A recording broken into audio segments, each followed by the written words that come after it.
I don't think there's a more quintessentially Southern experience than taking a walk through a beautifully manicured garden. Go ahead, fight me on this one. The sultry humidity, a quiet breeze off the lake, fragrant blooms, all anchored by a grand historic home. It's perfection. This is Rip Van Winkle Gardens on Jefferson Island.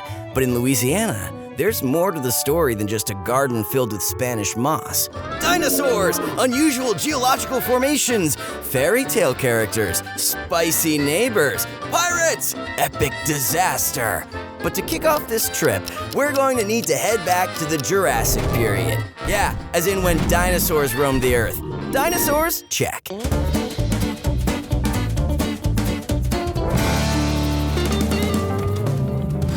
First, Jefferson Island. Not really an island. It's just a pushed-up area of Earth created by large salt deposits that accumulated during the Jurassic period. Unusual geological formations? Check.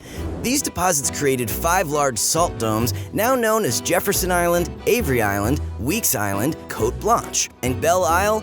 They're distinctive since they rise 50 to 100 feet above sea level, towering above the surrounding swamplands. Nice views, secluded, plenty of nearby game to hunt. Sounds like the perfect place for a gentleman's retreat. This guy thought so anyway. A famous actor at the time for playing, you guessed it, Rip Van Winkle on stage over 4,500 times. Fairy tale character? Check. He purchased the property in 1869 to create a hunting lodge. When Jefferson passed, the property was purchased by a partnership which included John Bayless Sr. and E.A. McElhaney of neighboring Avery Island. I know what you're thinking. McElhaney. Why does that name sound familiar?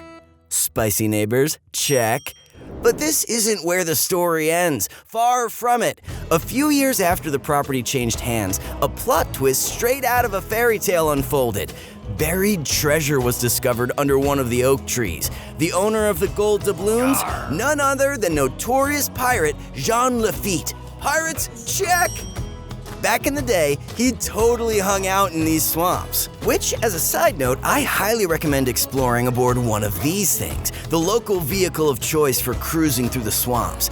If I were a modern pirate, this would be my vessel of choice.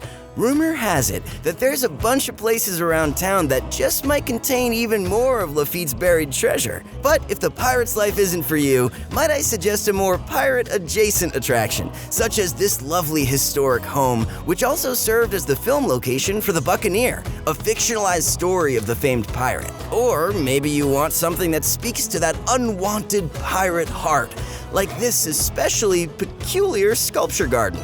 Less pillage and burn, more art, maybe? Okay, so we've covered pirates. That leaves us with epic disaster. So, the property changed hands again, going from John Bayless Sr. to John Bayless Jr. Jr. was responsible for the transformation of the property into the gardens and naming the site Rip Van Winkle Gardens after its former owner's most famous role. But in 1980, an especially unusual event occurred due to a simple miscalculation. Remember how I mentioned this whole area was filled with salt? And salt, it's delicious. People love salt. So very quickly after we figured out there was salt to be had, we started mining it. An oil company was doing some exploratory drilling on Lake Penure, which borders Jefferson Island. At the same time, Diamond Crystal Salt Mine was in operation below the lake.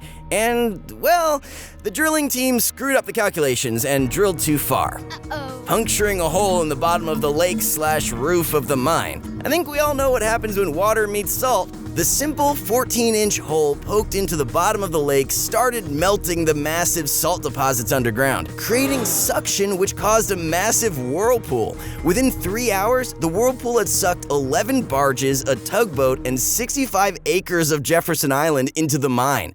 Thankfully, everyone survived. Walking through Rip Van Winkle Gardens today, small reminders of its storied past can be found scattered across the property. The stories emanating from this small corner of Louisiana are just a taste of the unusual, obscure, surprising, and unbelievable events that have unfolded in this unique state. Louisiana, we love you just the way you are. You're a trip. Don't ever change.